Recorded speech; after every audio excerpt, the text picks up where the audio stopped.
Welcome all hunters, anglers, trappers, and shooters to the only fish and wildlife conservation podcast that goes behind the scenes of the business of conservation, the Connecting with Conservation podcast.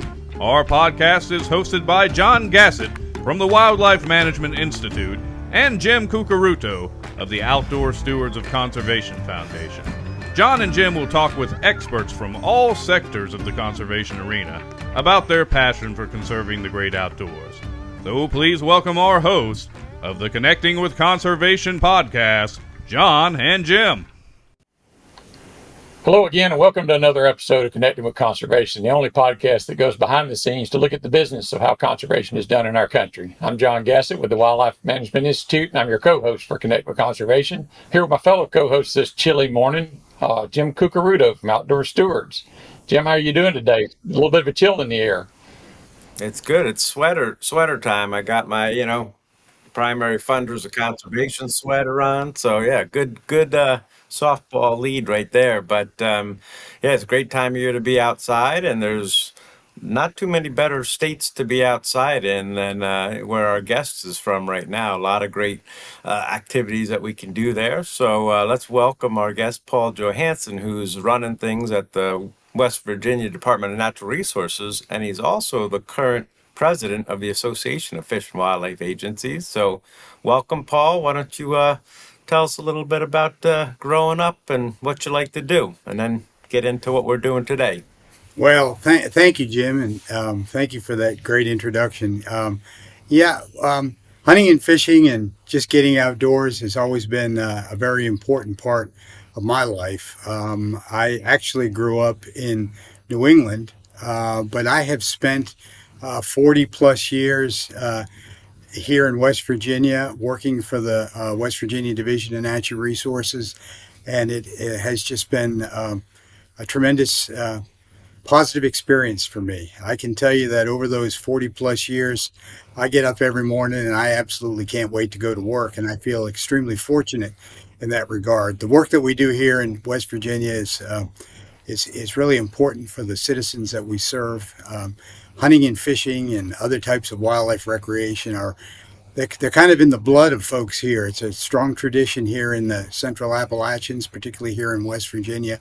That spirit of getting out into the outdoors and enjoying the bountiful resources that we have resonates very strongly with our citizens, and I'm very happy and honored to be able to serve those folks and try to serve up as much great conservation as we possibly can. And we also appreciate the great number of visitors that we have here in West Virginia. We're located in pretty close proximity to a lot of metropolitan areas, Washington, D.C., Pittsburgh, to name a few. And we like to open our doors up and welcome folks to wild and wonderful West Virginia. I was going to say that if you didn't. Of course, you're our neighbor state to the east from Kentucky, and it's like they don't call it wild and wonderful West Virginia for nothing. If I remember my statistics correct, I think West Virginia and eastern Kentucky are within a half a day's drive of 60% of the U.S. population.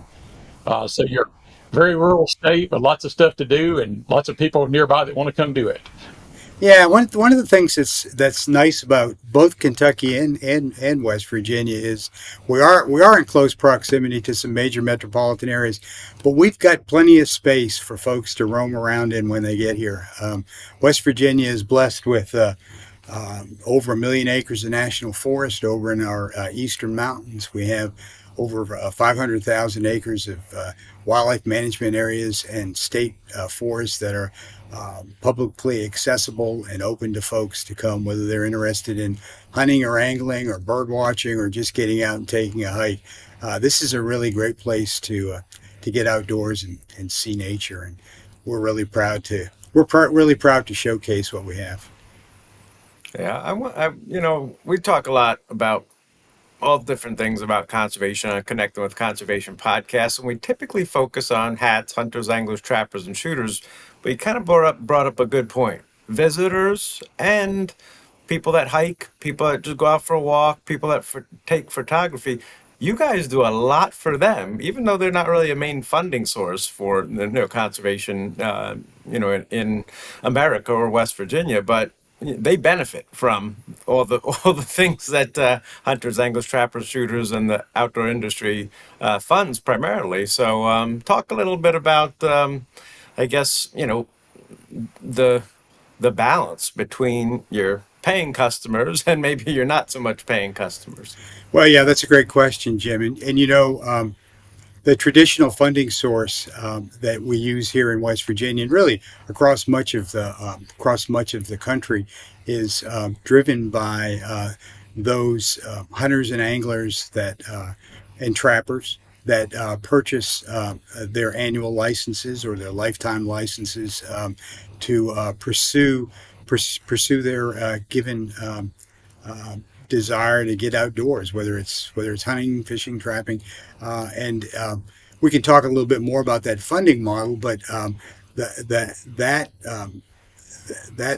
that funding provides us with the opportunity to provide great conservation put great conservation on the ground, and to manage our programs. It pays for our staff. It pays for our research efforts. It pays for all the things that we're involved in that relate to wildlife conservation, as well as our law enforcement programs. But so we provide a great resource for those folks that are interested in hunting and fishing and trapping. But in addition to that, and you said it quite well, those folks that maybe don't have that interest, they're more interested in just getting outdoors, or they're avid bird watchers, or whatever it might be. When we do management, when we put good management on the ground, for instance, when we acquire and then manage wildlife management areas, those are open to everybody that wants to use them. And so some of the programs that we do that are designed, for instance, to create early successional habitat for white-tailed deer, or to generate brood range for wild turkeys. Those activities certainly are designed to put good habitat on the ground, to manage that habitat. And not only do those game species that I just described benefit from that type of activity, but birds, migratory birds, neotropical migratory birds, they certainly see benefits as well. I'll give you one example. Cerulean warblers, a neotropical migrant. West Virginia is home to the largest breeding population of that particular bird species in the entire world. And there are species that is very much dependent upon active timber management to have its habitat provide good a good home, if you will, for that particular species. And by doing active forest management, by putting the proper silvicultural techniques into play, by working with our forest industry to not only generate timber revenue and the timber resource, we're actually also putting good habitat on the ground for cerulean warblers. And by doing that, we're benefiting a whole other suite of species that that hunters and anglers pursue by opening up forested habitat and generating good structure in our forest. We're benefiting wild turkeys, black bears, white-tailed deer, the whole suite of species. So it's all kind of interconnected. And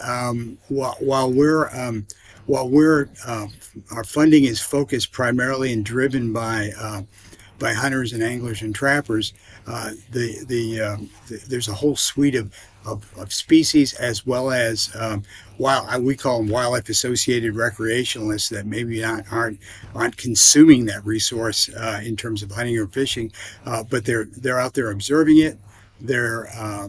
They're appreciating the benefits, all the benefits that accrue to folks getting outside, whether it's the physical benefits of hiking, or whether it's the mental benefits associated with relaxation and just enjoying nature. We like to think that we're providing a sort of a whole palette of opportunities for folks to get out and enjoy the state's wildlife resources. And I think it's a really important product, if you will, that we're generating for our citizens and for our visitors. We're really proud of that. So, Paul, you mentioned being an old game guy myself. You mentioned three sort of iconic eastern big game species there: black bears, turkeys, and white-tailed deer. But you've recently put a fourth one on the ground in West Virginia. Fairly recently, you're one of the handful of states in the East that's restored elk to your state. So tell us a little bit about how that was done and how it was funded and how it's going.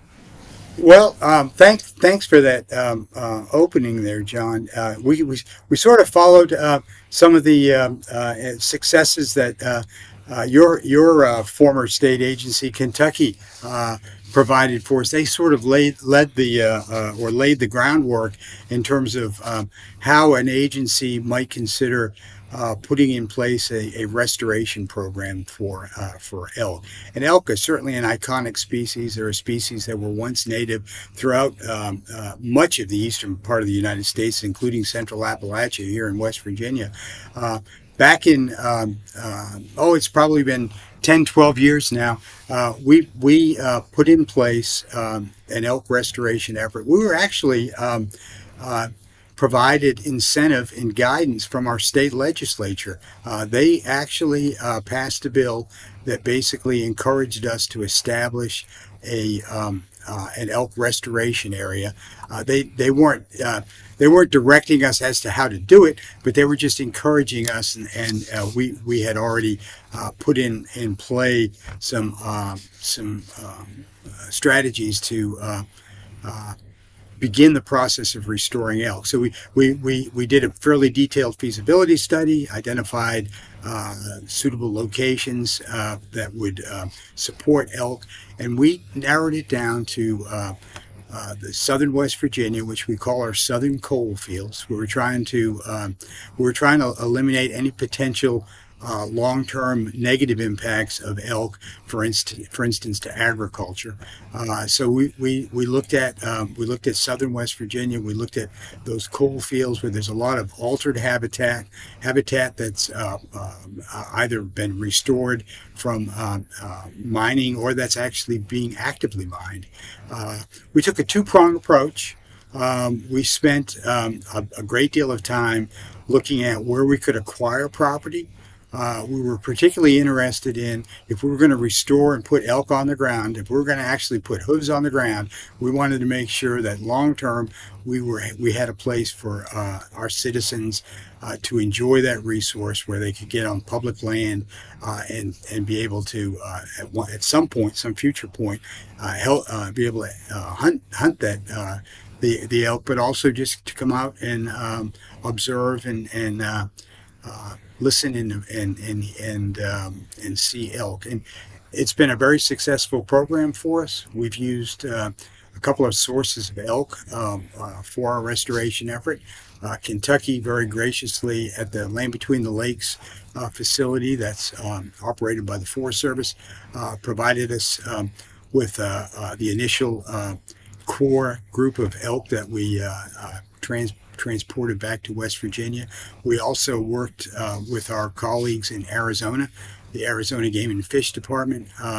They most graciously assisted us in terms of bringing some elk from Arizona, some wild elk from Arizona. They actually captured using helicopters. We had staff out there working with them, brought elk back in from Arizona, and so we're in a situation right now where we probably have somewhere between 125 to 150 elk on the ground. We monitor them very carefully.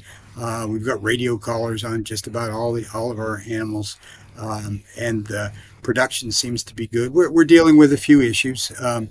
Brainworm, the meningeal worm is having a little bit of a mortality impact on us in terms of affecting recruitment of new animals, but we seem to be overcoming that with birth rates, and we're doing quite well. I think it's important to note that program, which we're very proud of, it's still in its early stages, but it was funded entirely with, well, there was a range of funding sources, but it was primarily funded with license money, hunting and fishing license money, and money through the Wildlife and Sportfish Restoration Program, commonly known as PRD, Pittman Robertson. In addition to that, we had lots of partners. Rocky Mountain Elk Foundation, Walmart helped us out. The Nature Conservancy.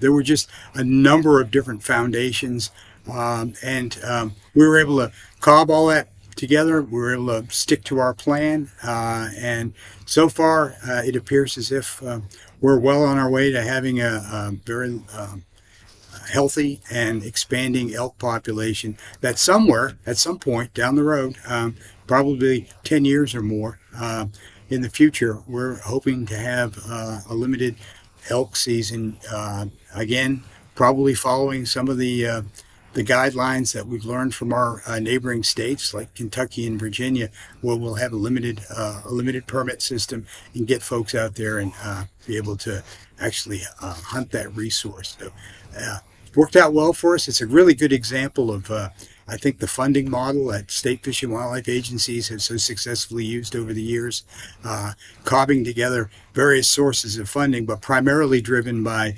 the hunting and fishing license dollars, as well as that the monies that are associated with the Wildlife and Sportfish Restoration Program. Yeah, well, it's also a great example, I think, one of the best examples of the public-private partnerships that state agencies capitalize on. A lot of these huge projects like that just wouldn't happen without groups like Rocky Mountain Elk, the Nature Conservancy, and these others that, put their hard dollars up and their resources up to help make it happen.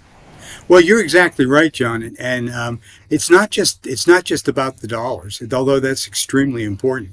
It's also about the passion that these folks bring to the project. We had folks that were actively assisting us through the Rocky Mountain Elk Foundation and the local units in terms of helping us line up trailers for us, transport the elk back from various locations, and actually do on the ground work. So when we brought these elk, I'll give you a quick example. When we brought these elk in, we used what is commonly called a soft release. So we held the animals for a couple of weeks in an enclosure to just get them acclimated so we could feed them so they could calm down a little bit. Well, putting that enclosure up, required a lot of manpower, and as you would probably imagine. And we had folks out there, devoting their sweat equity, if you will, and helping us put that enclosure up, helping us maintain it. The support that we've received, not only from these major sporting organizations like the Rocky Mountain Elk Foundation or the Turkey Federation or all these others, the local support that just private individuals that live down in those southern coalfields have brought to this project is just amazing. These folks are absolutely passionate about the elk that they have. They really consider them their own, and they value them as a resource and protect them. I would pity the poor person that would even consider taking one of these elk illegally. And they would. First of all, they'd be found out really quickly. If anyone that's familiar with southern West Virginia, they might not make it out alive. They may not. Everybody knows everybody else. So I mean, just having that the passion that folks have for that resource, it really does your heart good. You spend a lot of time, a lot of money, a lot of effort, a lot of planning going into putting elk on the ground in this restoration effort, and to know that the local folks and folks across West Virginia feel so strongly about this resource. It really it's one of those things that kind of makes you want to get up every morning and go to work when you know you have that kind of support. And that's the exact reason why we started Connect with Conservation, tell those stories. Man, it's been high on my to-do list to get to West Virginia and see those bugle elk. We talked about it. Maybe this year will be the year I can get up there. But he talked a little bit about issues with diseases, and it's not all guns and roses. And talk a little bit about how the Department of Natural Resources is responsible for keeping an eye on the health of all the different animals out there and some of the diseases that you guys are having to work with. Well, we're extremely fortunate here in West Virginia and across the Southeast to be a member of the Southeastern Cooperative Wildlife Disease Study, which is headquartered down at the vet school at the University of Georgia. John's quite familiar with that program. So at Squidus, world-renowned wildlife health facility, world-renowned diagnostic laboratory, some of the best wildlife professionals in the world, literally in the world, dedicated to wildlife health and to assisting state fish and wildlife agencies and helping them manage their wildlife health programs. So we feel I go to bed at night sleeping very soundly, knowing that there is going to be something that pops up. May not be tomorrow, may not be next week, but something's going to pop up related to wildlife health or wildlife disease, and we can turn to these folks at Squidus to help us resolve those problems. So here in West Virginia, just to give you an example, this has been this late summer, early fall has been a particularly significant year for hemorrhagic disease, which is a viral disease very common in white-tailed deer. It pops up in West Virginia across much of Southeast just about every year, sometimes at different levels of severity or impacts. This has been a pretty hot year for hemorrhagic disease, and it has generated an enormous amount of public attention, probably because of social media and people posting stuff. Plus, it's been a pretty significant year. We've lost several deer. We've been able to use our staff to do the surveillance, to pick up tissue, so we can do the analysis, or so Squidus can do the analysis for us. So we collect the tissue, appropriate tissue, get those samples sent off to Squidus, and they identify it for us.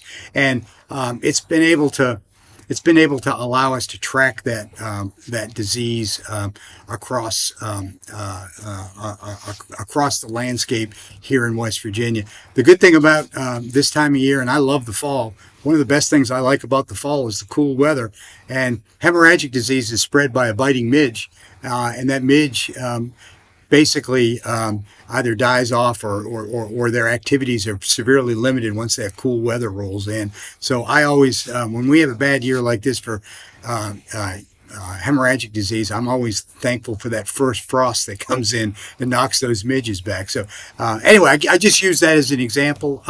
There are a couple other diseases that we are monitoring, not only here in West Virginia, but across the North American landscape. High path avian influenza is a significant issue, particularly this time of year where we have migratory birds beginning their movement patterns, and we're seeing some significant die-offs, particularly with species like black vultures, where because of their behavior, the way they congregate together and the way their feeding behavior and that sort of thing it appears as if high path AI is having some significant impacts, at least locally, on some of those bird populations. So I use that as two examples. And I would tell you that once again, that work is being funded primarily through with license money and with federal aid dollars, or those wildlife and sport fish restoration dollars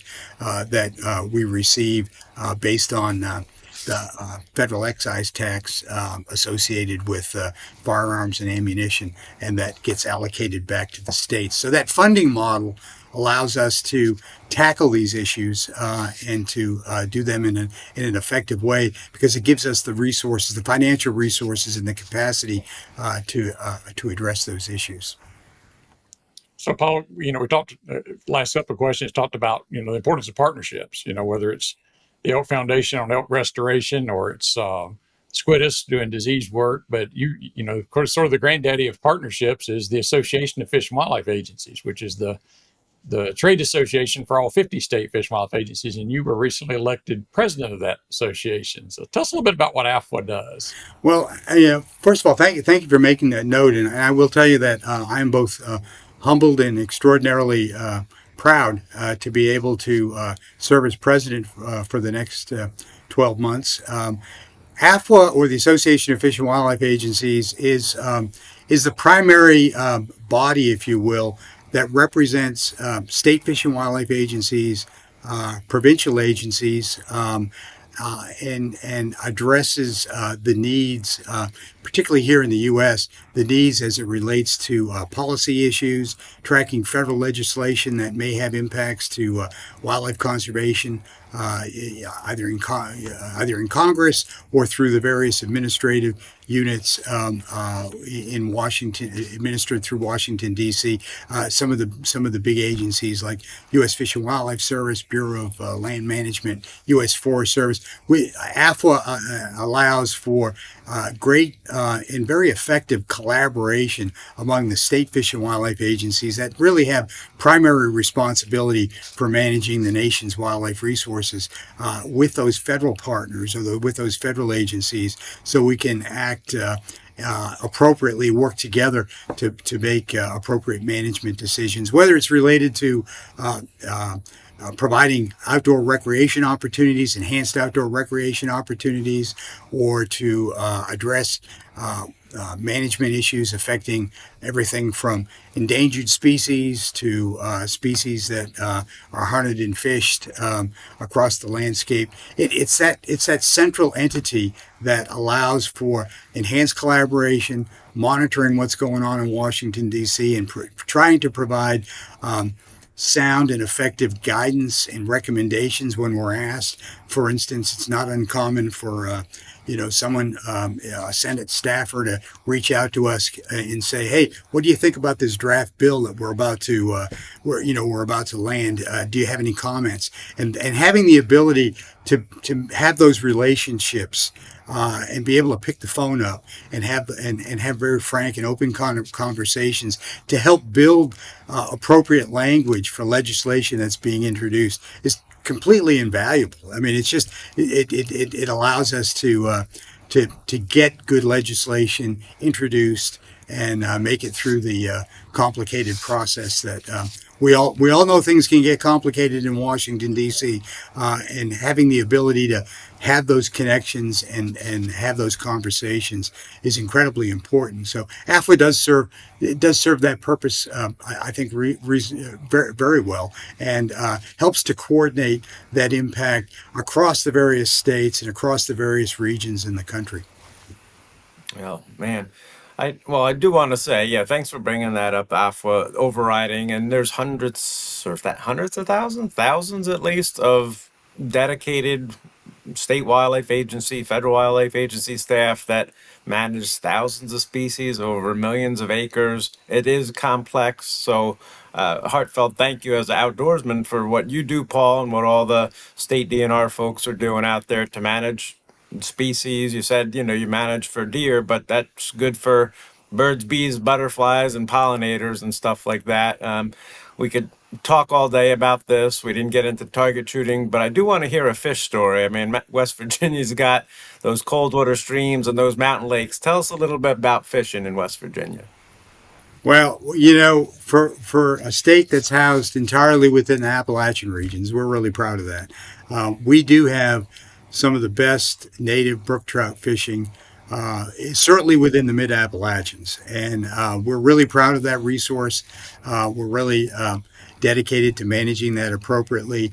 And Jim, I can tell you, when you get a chance, you want to come over and visit our elk area, we'll take you over to those high eastern mountains as well, and see if we can get you on a trout stream or two. Some really iconic fishing. But in addition to that, we also have a very robust hatchery program where we stock brook trout, brown trout, rainbow trout in waters that might not sustain trout populations year round, but yet we can provide some tremendous recreational opportunities for those anglers during try to provide that resource so it's really reasonably close to their home, so they don't have to travel clear over to the Monongahela National Forest, for instance, to catch a native brook trout. They can fish a river or stream or a lake that's closer by, and that program is very, very popular. I can tell you, based on the number of phone calls we get and the number of, most of the time, mostly compliments about the work of our staff. Of course, we occasionally get the, well, hey, why can't I have more trout? But but we're all used to that. So yeah, very robust program. That's another one of those programs that's funded through the Whisper Wildlife and Sportfish Restoration Program. That funding comes through the Dingle Johnson Wallet Bro side of the equation, which is driven by excise tax on angling fishing tackle and motorboat fuel tax, as well as our license money, our hunting and fishing license money. Extraordinarily popular, and just a really positive, great program for our citizens.